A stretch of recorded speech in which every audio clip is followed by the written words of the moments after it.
a little bit. Nice and smooth. Okay.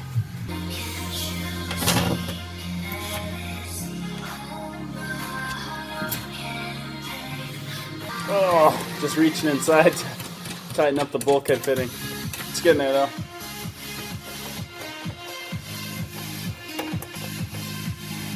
That should be good. Now for the moment of truth. See if this guy lines up correctly on the bulkhead fitting. It is a little bit high. It's like 3 or 4 millimeters. That's alright, it'll still do, it'll work. At least it's all straight, right? Time to mount the coolant overflow here. Gonna have to mark up the bracket and get the rib nuts out again. This is good, I like this, we're making good progress. Let's get it done. Trying to level this thing out before I mark it. Better, get close, right about there.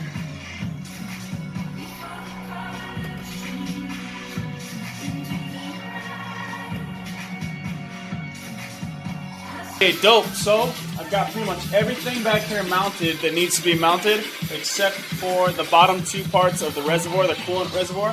There's 2 fasteners on the right and the left that I haven't drilled or hit with rib nuts yet, so I'm gonna do that, and then I'm gonna take a break because I've got the haze, and sometimes, actually, I was just about to say that, so sometimes when I work and I've got the haze, I make mistakes. So I think I'm gonna leave those right now. I'll leave them on the car. I'll go get some food, come back when I'm fresh, and then I should be pretty much done for the night.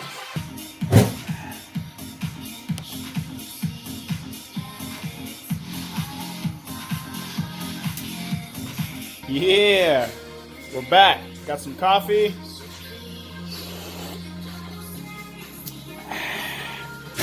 And got some food in me. I feel way better now. So I'm gonna go ahead and pop those rib nuts in there and get the radiator overflow mounted, and then probably get on the fuel lines.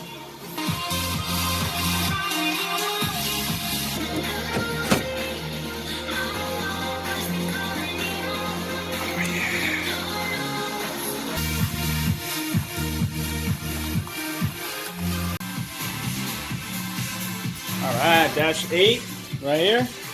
It's gonna go onto my fuel feed. This is awesome. Check it out. So, what this is a union, right? So I've got dash 8. This is a quick release dry brake fitting. Quick release dry brake fitting from Radium Engineering. It goes from dash 8 to dual dash 6s. One is feeding the primary rail and the second is feeding the secondary rail. So all I need to do is put the 1-8 feed onto it, onto the bottom right there, if you can see that, and run it to the back. So this should be pretty easy. But before I do that, what I really want to do is make sure that I in fact do need a straight and not a 45. So I've got to get under the car and double check the line. Alright.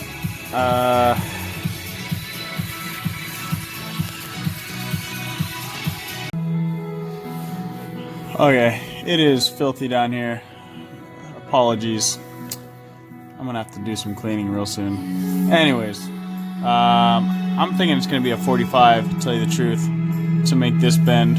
I don't know if you guys can see that real well, but that makes more sense to me. If I were to put a straight there, it would have to come down this way and wouldn't really catch the transmission tunnel opening right there. So it's gonna be a 45 right there.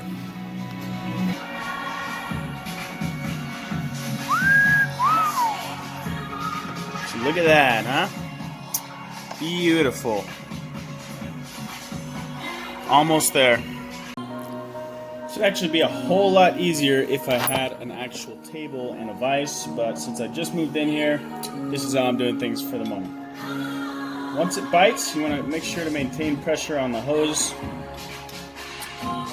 forward because you don't want the hose to push out, and you're just slowly going to crank this tight.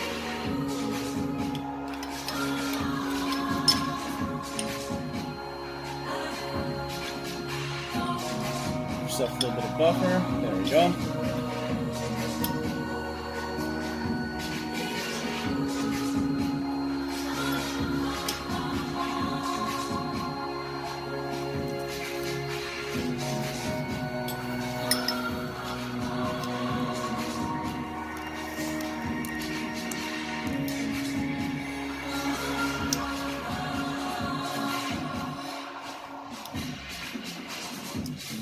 Make sure that's nice and tight.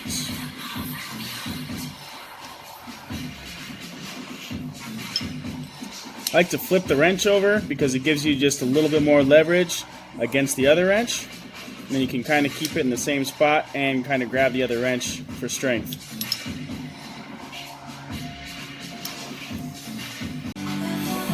And there you got it. Let's go try it on. Oh yeah, looking good. It's almost perfect. Out of the way of the steering shaft over here. Have to clean up the bottom of this car, but just pulling the line back out. I got a perfect measurement.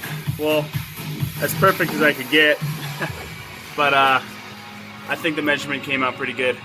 So just pulling this down.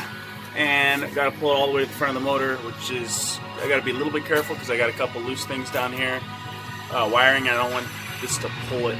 I put it through one of the same zip ties that's holding some wiring that I don't want to be tugging on, so just gonna be a little careful and pull it to the front, make this last hose fitting, and then call it a night because I am wiped out.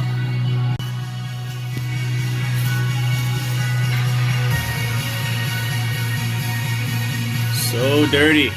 I will fix it, I promise, guys.